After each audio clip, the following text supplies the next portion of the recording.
ও ভাবি স্কুলে যাবো টিফিনের টাকা দাও। দাঁড়াও রাখছি দেওয়ার জন্য। এই যে দেখে শুনে যাইও। আচ্ছা ভাবি হ্যাঁ স্কুলে দেরি হয়ে গেল তাড়াতাড়ি টিয়া দাও টিফিনের সময় কি খামো আমি। এই যে না ঠিক আছে গেলাম তাড়াতাড়ি এসে বলো কিন্তু। আচ্ছা ওই এদিকে আয়। কি হয়েছে ডাক্তার চোখের? দেওয়ার আর ননু টেহা চাইলো কোসের মতো টেহা রেডি করে রাখছে স্কুলে যাইবো খালি টেহা বাই করে দিল। আচ্ছা 2 দিন পরে যা প্যারের থেকে যখন বাচ্চা কাচ্চা হইবো ওই না পথে তো তোর মহব্বত থাকবো না। মহব্বত থাকলে দেওয়ার আর ননদ পথে তুমি আমারই শ্বশুর বাড়িতে দাঁড়াইয়া জাগোটা খাও জাগোটা পরো তাগো বিরুদ্ধে কথা কইতেছ? তোমার লজ্জা শরম বলতে কিচ্ছু নাই।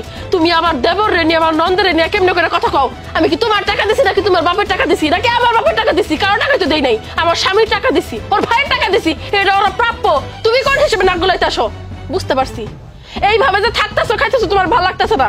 এই বাড়ির থেকে তোমার খাবার উঠে গেছে, যাও চলে যাও তুমি এই বাড়ি থেকে। পায়ের আমি বলি তোর মা অভিশাপ লাগবে বেদবি করলি লাগুক লাগুক শকুনের দয়া কখনো গরু মরে না। যাও বাইরে সংসারটা জ্বালায় পরে খাওয়ার জন্য আসছে।